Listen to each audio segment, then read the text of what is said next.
जय श्री कृष्णा। आज का जो टॉपिक है वह है प्रणाम और आशीर्वाद का प्रतिशत में मापन।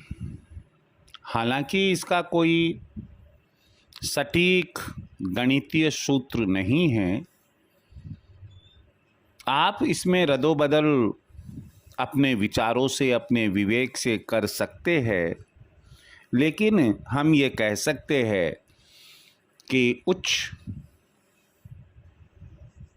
से उच्च, निम्न से निम्न, मध्यम, ऐसे परिणाम होते हैं। जैसा परिणाम वैसा ही आशीर्वाद व्यक्ति को मिलता है। व्यक्ति में जो अहंकार होता है वह उस पेड़ के समान होता है जो सीधे खड़े रहता है, ना जिसमें कोई फल लगता है, ना वो पथिक को छाया देता है। अब हम प्रणाम और आशीर्वाद की यहाँ एक गणितीय व्याख्या करने जा रहे हैं। यदि आप खड़े खड़े ही, यानी कि सीधे खड़े रहकर केवल हाथ जोड़कर किसी को प्रणाम करते, अब यहाँ पर यह है कि किसी को प्रणाम, ये तो पक्की बात है कि छोटे बच्चों को या अपने से छोटों को तो आप प्रणाम करेंगे नहीं। अपने से बड़ों को, अपने गुरु को, अपने माता पिता को ही प्रणाम करेंगे। आप केवल खड़े खड़े आप यदि प्रणाम करते हैं हाथ जोड़कर, इस परिणाम को केवल 10% माना जाता है। मेजरमेंट 10% का माना जाता है। स्वाभाविक है कि हमें आशीर्वाद जिसे हमने प्रणाम किया है उससे भी 10% ही मिलेगा।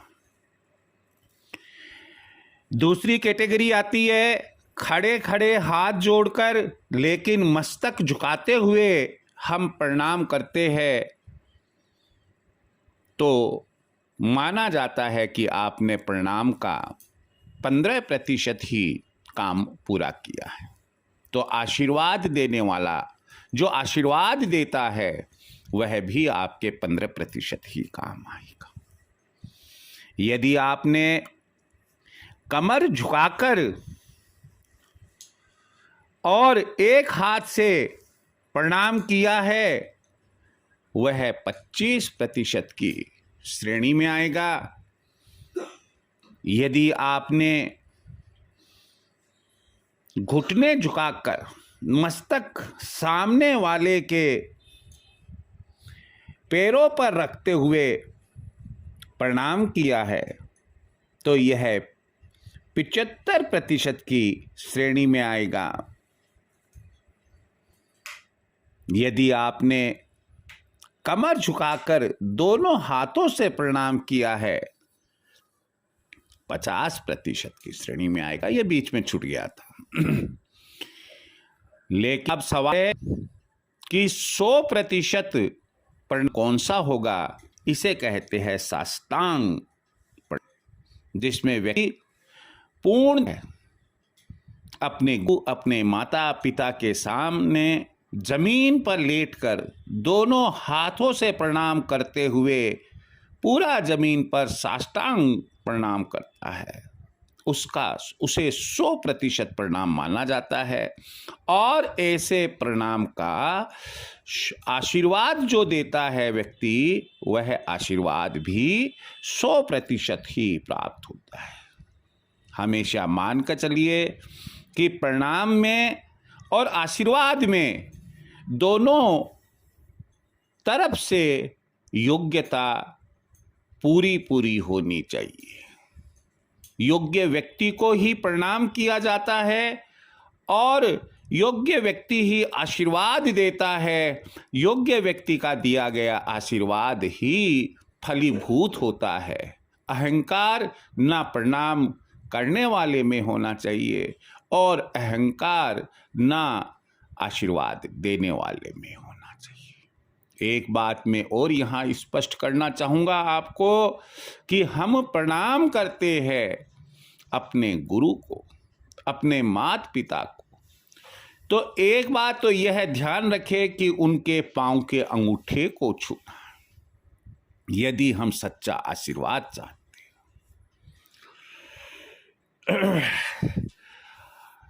तो ऐसी स्थिति में जब आप पांव के अंगूठे को छूकर प्रणाम करते हैं, आशीर्वाद लेते हैं, तो मान्यता है कि आपको पूर्ण आशीर्वाद की प्राप्ति होती है। दूसरा जो आपको ध्यान रखना है वह यह है कि प्रणाम हमेशा क्रॉस हाथों से करना चाहिए। हाथ तो जोड़े पहले, और उसके बाद जो आप अपने गुरु या माता पिता के पाँव के अंगूठे के हाथ लगाए, दाहिने हाथ से दाहिने अंगूठे को और बाएं हाथ से बाएं अंगूठे को चरण स्पर्श करें। एक बात और मैं आपको गूढ़ रहस्य वाली बताने जा रहा हूँ, और वह यह है कि जब गुरु आपके सिर पर हाथ रखे तो ध्यान रहे कि उसका अंगूठा हमारे मस्तक, जहाँ भ्रिकुटी होती है,